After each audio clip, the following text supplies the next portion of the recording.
You know how family drama always seems to center around two things: money and old houses. For me, it was both, served with a steaming side of betrayal. This story isn't about a ghost in the attic or a hidden treasure map. It's about a very modern kind of greed, a very old kind of secret, and a house that was technically mine, but sold right out from under me. My father passed away 2 years ago. He was a quiet man, a history professor who loved dusty books and hated conflict. His greatest legacy, besides his terrible taste in neckties, was the house. Not just any house, mind you. This sprawling, slightly Gothic revival structure on the outskirts of Savannah, Georgia. It was magnificent and crumbling, filled with the scent of aged paper and sea air. And in his will, he left it to his 3 children, my older brothers, Arthur and Peter, and me, Daniel. The will was clear.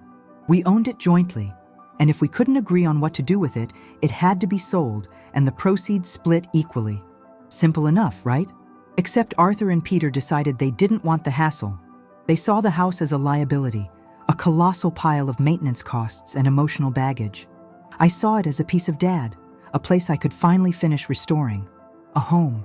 I had always been the black sheep, the artist, the one who lived in a tiny apartment downtown while my brothers had climbed the corporate ladder.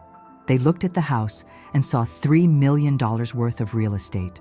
I looked at it and saw a lifetime of memories. For months, I begged them. I offered to buy them out, but my savings were peanuts compared to the property's value. "Danny, be reasonable," Arthur, the banker, would say, adjusting his expensive tie. "We need the capital. This place is going to bankrupt us in taxes alone. It has to go." Peter, the lawyer, was even colder. "We have an obligation to maximize the asset's value for all stakeholders, Daniel. It's not a shrine. It's an investment." So, they put it on the market. They hired a high-powered realtor, glossy photos were taken, and the open houses began. I felt sick every time I saw a sold sign being hammered into the manicured lawn of a neighbor, knowing ours was next. I stopped going to family dinners. The tension was too thick, the dismissal of my feelings too profound. Then about 3 weeks ago, Peter called me. His voice was clipped, businesslike. "We have accepted an offer, Daniel. Full asking price. All cash, no contingencies. It closes in 4 weeks. My heart sank. I knew it was coming, but hearing it felt like a physical blow. Who bought it? A development group. They plan to level the place and put up condos, apparently. Peter sounded pleased. I hung up without saying goodbye. Level it. That beautiful, historic house, reduced to rubble for sterile, overpriced boxes. It was a final, brutal insult to my father's memory and to my own attachment. For the next few days, I wallowed in despair, drinking cheap coffee and staring at the rain-streaked window of my apartment. I had lost.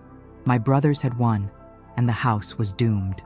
I felt a crushing sense of powerlessness, like the youngest son in a bad fairy tale who gets nothing but cinder ashes. But then, a memory surfaced. Not a sentimental one, but a practical one. Something Dad had told me years ago when I was complaining about having to study for a history exam, and he was installing new shelving in the old library. The library. It was the largest room in the house, paneled in dark cherry wood, lined floor to ceiling with books. Dad spent his whole life in that room, and I remembered him pointing to a specific section of shelving, near the fireplace, where the leather-bound volumes of Greek philosophy sat. "Daniel," he'd said, not even looking up, "if ever you need to escape, really escape, remember this rule: always trust the geometry, never the veneer." It was the kind of cryptic academic advice he always gave, and I'd filed it away as one of his eccentricities. But now, sitting in my miserable apartment, those words sparked an idea. Trust the geometry, never the veneer. The library was huge, 40 feet long, maybe 20 wide. But outside, on the exterior wall of the house, there was a window that belonged to the library, and then a very solid, very long stretch of brick before the next window. And that stretch of brick from the outside looked too long. It was structurally inconsistent with the size of the library as seen from the inside. I knew suddenly, with a certainty that chilled me to the bone, what my father had meant. My brothers had done the walkthroughs, they had signed the papers, but they had never lived in the house, not really. They had missed the only thing that mattered, the secret room. My father, the gentle professor, had built a secret room. He hadn't told Arthur or Peter. He had told me, in his own obscure way. The geometry was off. The veneer, the cherry paneling inside the library, was hiding a significant spatial discrepancy. That same evening, I drove out to the house. It was late, past midnight. I had a key, the one key my brothers hadn't demanded back, and I slipped inside. The house was cold and smelled faintly of dust and the expensive generic air fresheners the realtor had used. I went straight to the library. My heart was pounding, a loud, erratic drumbeat in the oppressive silence. I located the spot, the 5-foot stretch of wall between the corner of the fireplace and the bookshelf holding Plato. I ran my hand along the paneling. Nothing. It looked seamless, flawless. I remembered something else. My father's love for ancient mechanisms, his absolute disdain for modern electronics. He wouldn't have installed a fingerprint scanner or a digital lock. It would be mechanical, subtle, perhaps even based on weight or pressure. I began pulling the Greek philosophy books, the Republic, Apology, Crito. Heavy, classic, exactly where they should be. I took out Symposium, a particularly dense edition. As I replaced it, I accidentally rested my hand on the spine of Phaedrus while pushing Symposium back in. A low, soft click echoed from somewhere deep within the wall. I froze. I looked down.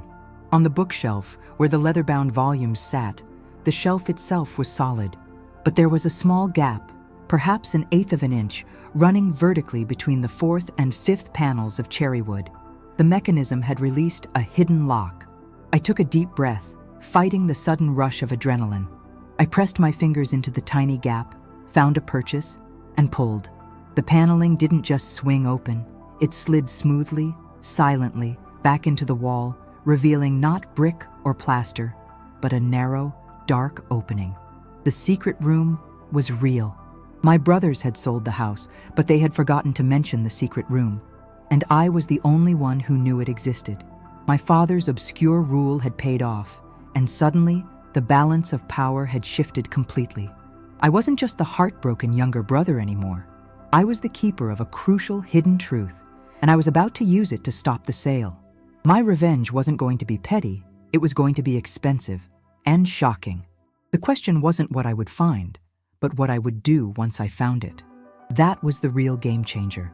The developers were due to finalize in 3 weeks. The clock was ticking. I had to know what was inside, and I had to use it to reclaim my inheritance. Stepping across the threshold of the secret room felt like traversing a boundary in time. The air inside was still, cool and dry, completely different from the slightly damp, musty air of the rest of the house. I fumbled for my phone and turned on the flashlight. The narrow opening gave way to a room roughly 10 feet by 15, entirely lined with solid wood and soundproofing material. It wasn't a dusty storage closet or a forgotten attic nook. It was a purpose-built chamber. I scanned the contents, my blood running cold. This wasn't a reading room, it wasn't a sanctuary. It was quite clearly an office, but one dedicated to a singular, consuming obsession. My father had been an academic, reserved and outwardly predictable. But what I saw here was anything but reserved. The room held a massive, metal-topped workbench instead of a desk. On the walls, instead of book panels, were dozens of corkboards, all meticulously covered in documents. They weren't history essays or old lecture notes. They were maps, topographical surveys, property deeds, some of them dating back to the late 19th century. And at the center of the largest board was a huge, hand-drawn diagram, bristling with notes and mathematical equations that I couldn't even begin to decipher. I walked closer to the workbench. It was covered with strange implements, measuring tools, mineral samples sealed in small plastic bags, and a series of core samples, cylindrical pieces of earth and rock, each labeled with tiny, precise tags. Next to these lay a battered, leather-bound journal. This journal was the key. I picked it up. Unlike the rest of the room, which was professional and almost sterile, the handwriting in the journal was frantic, covering page after page in my father's familiar, elegant script, but laced with a palpable sense of excitement and urgency. The entries spanned the last 10 years of his life, but the latest ones were the most revealing. They weren't about history. They were about geology, hydrology, and corporate law. I started flipping through the pages, my eyes catching phrases that made no sense: the confluence point, the pressure differential, the non-surface assets, and repeatedly, the name of a large multinational energy corporation, Vanguard Resources. My father, the gentle history professor, had been fighting a private war. It turned out that my father wasn't just restoring the house. He was researching the land beneath it. For decades, he had believed, based on old local legends and his own obsessive study of historical land use, that the property sat above a unique natural feature. I started reading the journal entries aloud, the whisper echoing strangely in the soundproofed room. Entry, May 14, 2017. Vanguard is circling again. They approach the neighbors on the old rice property. They think it's just a freshwater aquifer for their processing plant. They don't know about the pressure anomalies. They are looking for water. I know better. The geothermal readings are conclusive. The water is heated, and not by seismic activity. This is what I've been hunting for. Entry, August 2nd, 2018. I have secured the final geological survey from the 1920s. It confirms the confluence of the two major fault lines directly beneath the estate. This is the source. The heat is consistent and renewable. The potential is astronomical. I put the journal down, my hands trembling. Geothermal. My father believed the house sat on top of a significant, accessible geothermal energy source. Not just hot water, but something powerful enough to attract a massive energy company. I looked at the documents on the corkboards again. The property deeds weren't just about our land. They were detailed legal analyses of the mineral and subsurface rights, specifically in Georgia. My father had written legal memos, painstakingly arguing that the land's surface sale did not necessarily convey all subsurface rights under state law, especially if those rights were of significant economic value and had been intentionally obscured in prior filings. The development group that bought the house, the ones planning to level it and build condos, were a shell company. I looked back at the purchase agreement my brother Peter had sent me weeks ago. The buyer was listed as Coastal Savannah Property Holdings, LLC. I grabbed my phone and quickly searched the name. The results were immediate and damning. Coastal Savannah Property Holdings was a subsidiary, wholly owned by a holding group, which was itself a financial front for Vanguard Resources. My brothers hadn't just sold the house. They had sold it to the very corporation my father had been spending the last 10 years of his life investigating and trying to keep out. And they hadn't even known the true reason the company was buying it. Arthur and Peter thought they were selling a rundown mansion to a condo developer. In reality, they were handing over a potential energy gold mine to a predatory multinational. They had been played for fools, and they were about to sell their brothers and their father's legacy for an insignificant fraction of its real worth. The sheer audacity of Vanguard Resources' plan hit me. Buy the surface rights for a reasonable price, demolish the historic building to eliminate any preservation opposition, drill their exploratory bores, and then declare their discovery. A discovery they knew was there all along, likely confirmed by their own secret surveys. If they found the geothermal source after purchasing the property, they'd owe my family nothing more than the already agreed-upon price. But they hadn't accounted for my father's secret room. They hadn't accounted for the journal, the geological surveys, and the meticulously gathered evidence that proved my father's prior knowledge and, more importantly, my current knowledge. I needed to act fast. I couldn't just tell my brothers. They would either dismiss me as paranoid or, worse, panic and botch the situation. The closing date was looming. I needed leverage, real, undeniable leverage. I went back to the journal. The very last entry, dated just days before he died, was scrawled across 2 pages, surrounded by furious underlining. Final entry, October 10th, 2023. I have compiled the package, the complete documentation, the proof of the geothermal anomaly, the legal counter-argument, and the detailed geological maps. I have hidden the evidence in the most obvious yet secure location. They will look for financial records, for gold, for documents in a safe. They will not look for a time capsule of truth. He had underlined time capsule of truth 3 times.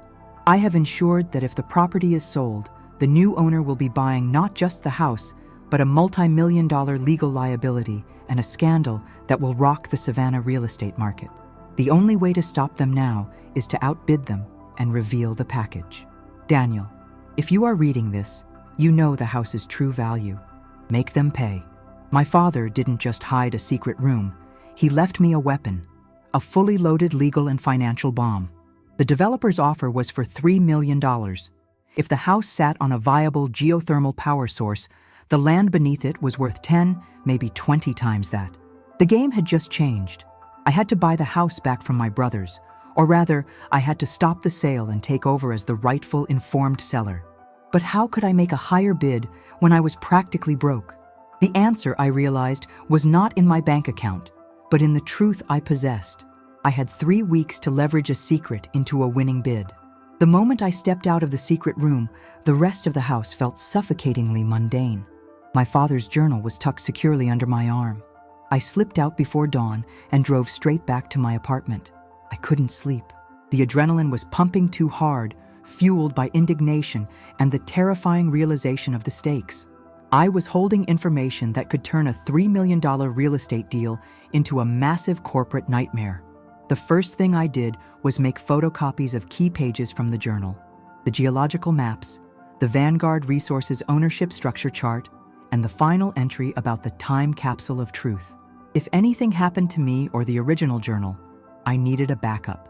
My immediate problem remained the same. I needed to make a higher bid, but $3 million was a number I could only dream of. I had to approach this like the legal maneuver my father had planned, not a standard real estate transaction. I called Peter first thing in the morning. He answered with his usual air of impatient superiority. "Daniel, I'm busy. Did you call to complain about the closing again?" "No, Peter. I called to tell you I'm placing a bid on the house." Silence. Then, a sharp, disbelieving laugh. "You? Daniel, you offered us $100,000 2 months ago. You're talking about an all-cash deal for $3 million. Don't waste my time." "My offer is $3,050,000, and it's not cash. It's leveraged and it's legally binding. It's also conditional on an immediate title transfer, nullifying the current buyer's contract." "Conditional? Nullifying? You sound insane. The contract is solid, Daniel. They paid full price, no contingencies. We're closing in 2 weeks. It's over." "No, Peter. It's about to get very complicated. Does the developer, Coastal Savannah Property Holdings, LLC, happen to mention in their contract that they are a wholly owned subsidiary of Vanguard Resources?" The silence this time was heavier, thicker. I could practically hear his lawyer brain grinding. "What did you just say?" "Vanguard Resources, the multinational energy giant. They don't want to build condos, Peter. They want the geothermal energy beneath the house. And they are using a shell company to acquire the property before they are legally required to disclose the mineral rights they intend to exploit." I didn't wait for him to respond. I just laid out the facts, one after the other, citing passages from the journal and the corporate records I'd found. I told him about the geological surveys my father had compiled, proving the existence of a high-yield geothermal source. If you close this deal with Coastal Savannah, you are not selling a house for $3 million. You are selling the rights to a power source worth at least $30 million, effectively defrauding your own family and the estate of its true value. That is gross professional negligence, Peter. As an officer of the court and a fiduciary, you are liable. And so is Arthur. That hit him where it hurt. His license, his reputation. He was no longer smug. He was terrified. "Daniel, this is circumstantial nonsense. A theory based on, what, Dad's old papers? It's a secret room full of documented geological surveys, internal Vanguard memos my father somehow obtained, and legal arguments proving our claim to the subsurface rights under Georgia law. And I know where the rest of the evidence, the time capsule, is hidden." "Vanguard knows you are ignorant, Peter. That's why they used a shell company. They are gambling that you'll close before you find out." I paused for effect, letting the weight of the potential scandal sink in. "My bid, $350,000, is a legal maneuver to save you both from ruin. I can leverage the proven non-disclosure of the buyer's true purpose and the existence of a high-value, undisclosed mineral asset to invalidate their contract under several fraud statutes. If you accept my bid, you are transferring the liability to me, allowing me to step into the litigation fight. If you refuse, I will walk into the closing and present the entire case to the title company and the buyer's legal team. That will not only halt the sale, but trigger a massive lawsuit against you and Arthur for failure to properly execute the estate's duties. I heard Peter take a ragged breath. Give me an hour. I need to call Arthur. I hung up, heart pounding, knowing I had just used my single shot of leverage. I hadn't raised cash. I had raised the specter of catastrophic legal exposure. My higher bid wasn't monetary. It was contractual and strategic. I spent the next hour gathering every scrap of my father's notes that could be easily digitized, preparing a concise, bulleted summary of the findings. The proof of life for the secret. When Peter called back, his voice was subdued, all arrogance gone. Arthur and we've reviewed the situation. We've done some digging on coastal Savannah, and what you're saying checks out. The corporate structure is concerning. You're right. We can't close with them. So, you accept my bid? We accept your offer to substitute the existing contract with yours based on your stated intention to pursue litigation against the buyer for mineral rights fraud. The $50,000 is payable upon settlement of the estate. The $3 million is a promissory note based on the future sale of the mineral rights, contingent on successful litigation. Is that correct? He was trying to protect himself, making it clear that I was now assuming all the risk. That is correct, Peter. I take all the risk, and you and Arthur get your $3 million eventually. But first, we kill this deal. Schedule a new closing for 3 days from now. Just us. We sign the papers, and I own the liability. The relief I felt was intoxicating. I had stopped the sale, I had saved my father's legacy, but the biggest challenge still lay ahead. Now I owned the house, and I was about to go head-to-head with a multi-billion-dollar corporation. The real fight was just beginning, and I needed the time capsule of truth to win. That night, I drove back to the house, no longer a trespasser, but the rightful, heavily leveraged owner, ready to find the final piece of my father's plan. The closing was anticlimactic. Arthur and Peter signed the documents with the look of men who had narrowly escaped a firing squad, eager to wash their hands of the whole mess. They accepted my convoluted, leveraged bid because the alternative, a multi-million-dollar lawsuit and public exposure of their stunning negligence, was professional suicide. I signed the papers, becoming the sole, indebted, but fully informed owner of the family estate. I was now in the crosshairs of Vanguard Resources, but I was also armed with the truth. My priority shifted immediately to finding the time capsule of truth. My father's journal was critical, but he'd made it clear that the full documentation, the package that sealed the legal argument, was hidden elsewhere. The phrasing, hidden in the most obvious yet secure location, kept echoing in my mind. I returned to the secret room. I went over every inch of the walls, the floor, and the heavy workbench. I tapped on the wood paneling, convinced there was a secondary compartment. Nothing. I checked under the workbench, convinced he'd bolted a safe there. Just dust. I even examined the geological core samples, wondering if he'd microfilmed the documents and hidden them inside the rock. Too complicated, too theatrical for my pragmatic professor father. Obvious, yet secure. Where had my father spent most of his time? The library. What was the most prominent feature in the library? The one thing everyone, including the buyers and my brothers, would have seen and immediately dismissed. The fireplace. It was a huge black marble hearth, traditional for a house of that era. I went back out to the library, my mind racing. Everyone looks around the fireplace for a secret latch, or up the chimney for a hidden safe. But what if the secret was the fireplace itself? My father had often complained about the inefficiency of the marble hearth, how it sucked the heat out of the room. He was a creature of comfort and efficiency. He wouldn't have tolerated a feature he disliked unless it served another, more important purpose. I knelt down in front of the cold hearth. I ran my hands over the stone, tracing the seams. There was a faint, almost invisible line running along the base of the chimney, right where the hearth met the wood floor. It wasn't a crack, it was a hairline seam, perfectly mortared. I remembered another thing he often said: the greatest disguise is functionality. The marble hearth wasn't just decorative. It was a giant, solid, heavy block, but it was also the perfect counterweight. I rushed back into the secret room. I noticed a small metal handle recessed into the wall next to the workbench. It was designed to look like a simple hook for hanging a tool, but it was set slightly too low and bolted to the wall with excessive reinforcement. I pulled it. It was fixed solid. It wasn't a handle. It was an anchor. My eyes went back to the workbench, the massive metal-topped table. I pushed on it, testing its weight. It was incredibly heavy, bolted to the floor. But then I noticed a tiny, almost imperceptible gap between the back edge of the bench and the wall. Trust the geometry, never the veneer. The workbench wasn't a desk. It was a disguised counterbalance, the library's massive marble hearth on one side of the wall and this heavy, custom-built workbench on the other. I spent the next hour examining the bench, the walls, and the floor. Finally, using a pry bar I found in the garage, now my garage, I managed to loosen the bolts holding one corner of the workbench to the floor.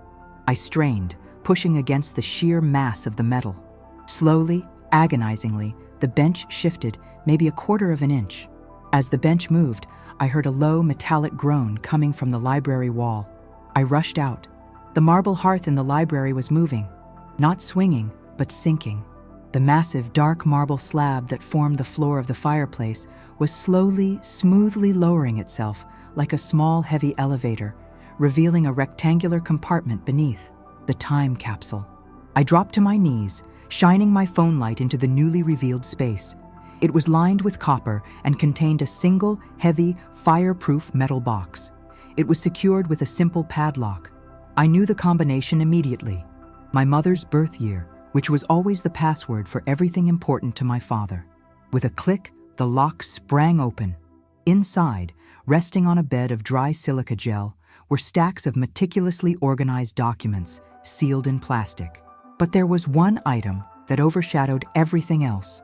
A massive, folded, multi-page document stamped with the official seal of the state of Georgia and dated 10 years prior. It was a Mineral Rights Reservation and limited use easement. My father hadn't just researched the legal arguments, he had executed them. 10 years ago, sensing the creeping interest from Vanguard Resources, he had successfully filed an obscure legal motion that, in effect, severed the subsurface mineral rights from the surface property deed.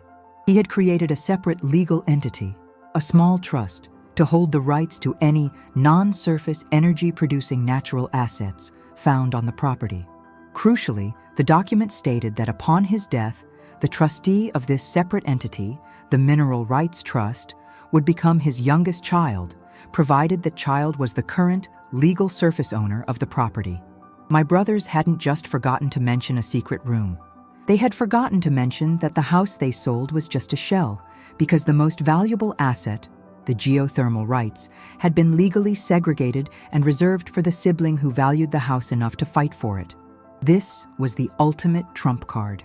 Vanguard Resources' entire strategy relied on the assumption that they were buying both the house and the subsurface rights together.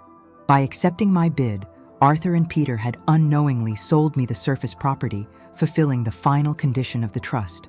I now legally owned the house, and by extension, I was the sole trustee of the geothermal energy rights beneath it. I had gone from being a broke artist to the controller of a multi-million-dollar asset in a single, perfectly orchestrated move laid out by my late father. The next step wasn't about hiding. It was about full frontal assault. Vanguard Resources had already paid their lawyers a fortune to prepare for the closing, only to find out their target had been moved, and the legal landscape had been irreversibly altered. The time for whispering was over. It was time to announce my intentions and deliver my own final higher bid. Not for the house, but for their continued silence. The day after finding the Mineral Rights Reservation, I was no longer Daniel, the struggling artist. I was Daniel, the highly leveraged legal threat holding the keys to a potentially massive geothermal power source. I spent the morning in the secret room, poring over the documents. The trust established by my father was airtight, legally separating the surface, the house, from the subsurface, the geothermal asset. It even included a clause dictating that any successful litigation or sale of the mineral rights had to allocate a small percentage of the net profits to a local preservation fund dedicated to Savannah's historic architecture. A final, protective act of genius. I needed professional counsel, but I couldn't risk going to a large, well-known firm that Vanguard might have compromised. I tracked down a respected but fiercely independent environmental and property rights lawyer named Clara Jensen in Atlanta. Her specialty was fighting large corporations on behalf of small landowners.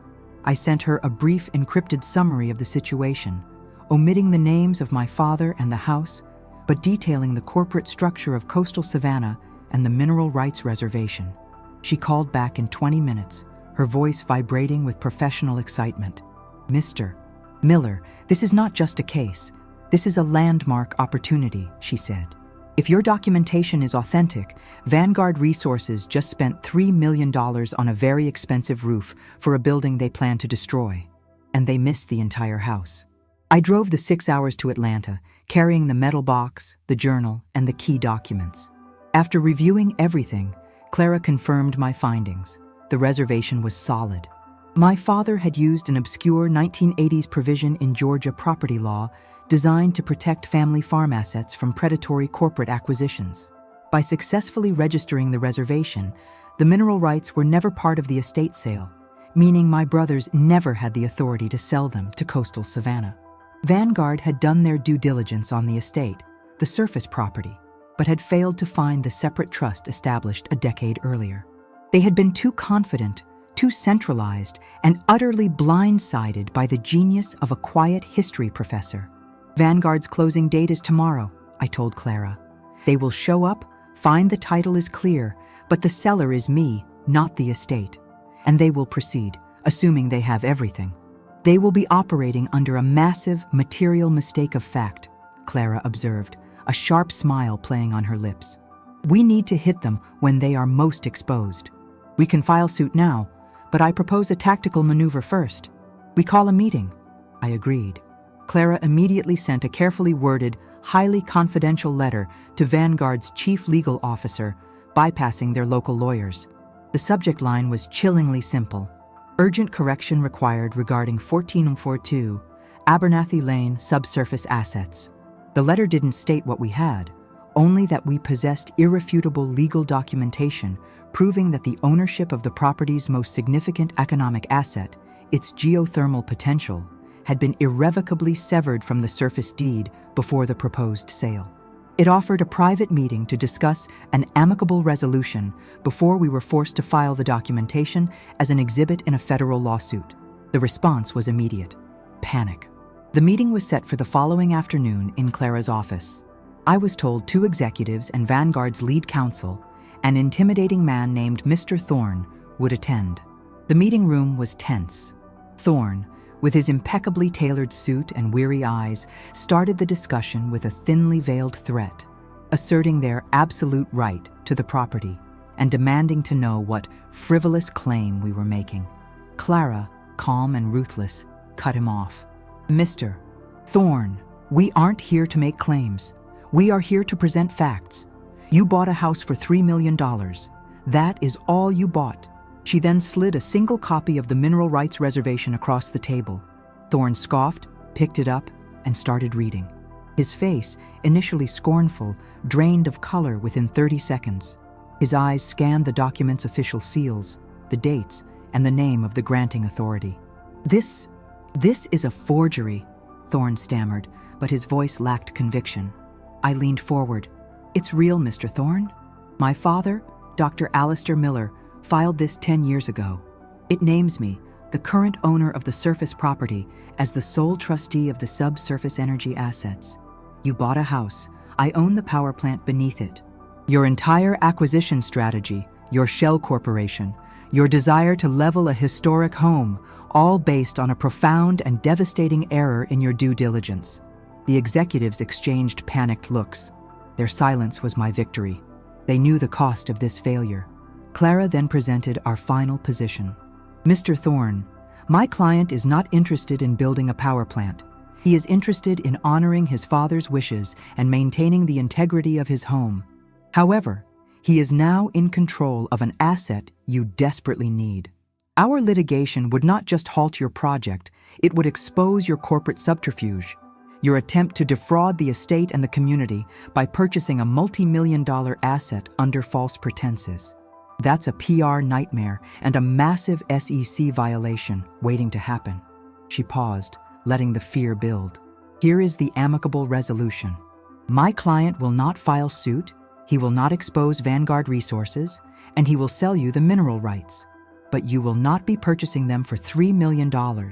You will be purchasing them for a true market-based valuation, which, based on the preliminary geological surveys our client's father performed, puts the asset's value at a minimum of $40 million. The executives gasped. Thorne simply stared at me, his eyes now narrowed with cold fury. This wasn't just a negotiation. It was a total reversal of power. Vanguard, the predator, was now the prey.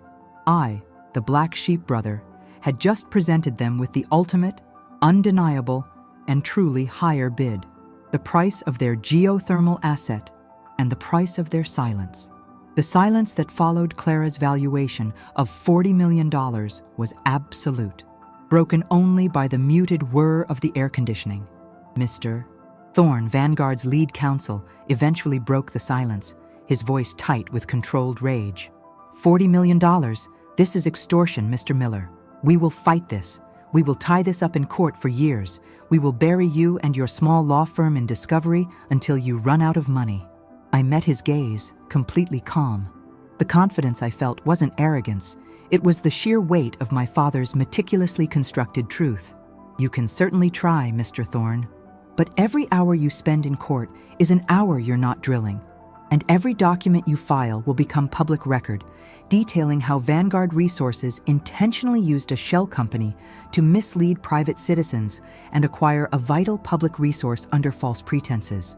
Your quarterly earnings will suffer from the delay, your stock price will take a hit from the scandal, and the regulatory oversight you'll attract will cost you far more than $40 million.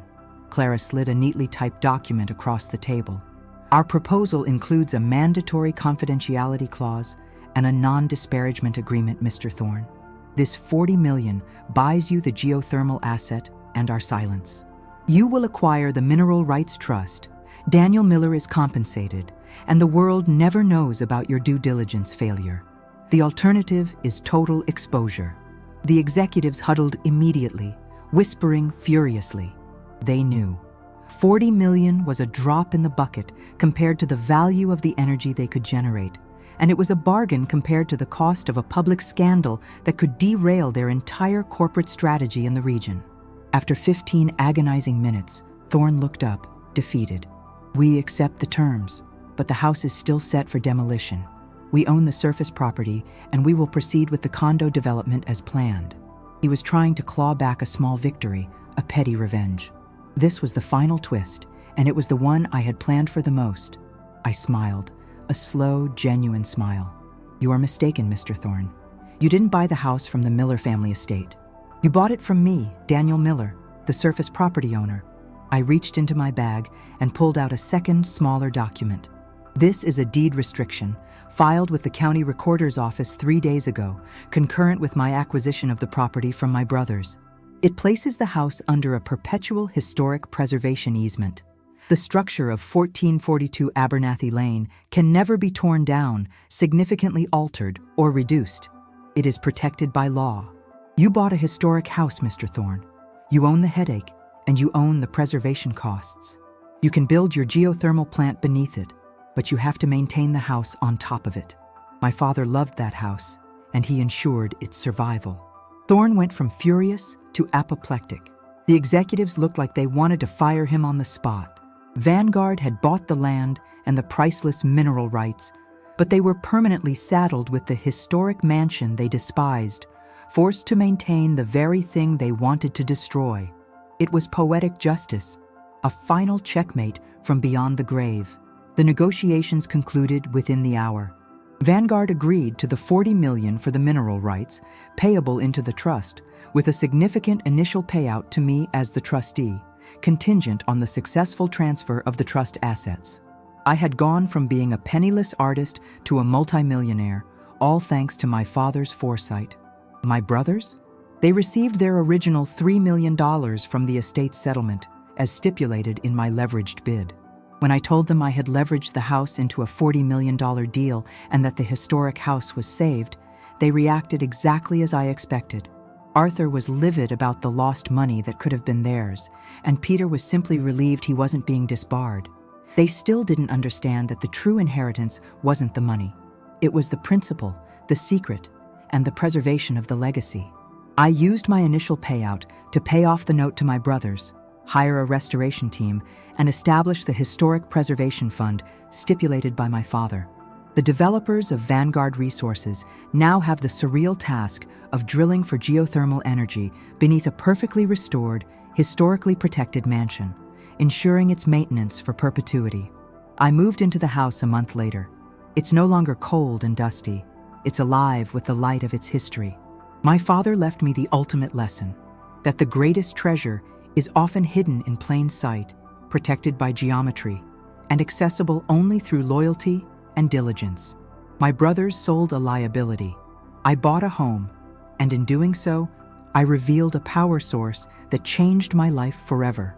The house stands, the secret room remains my private office, and every day I remember my father's obscure instructions.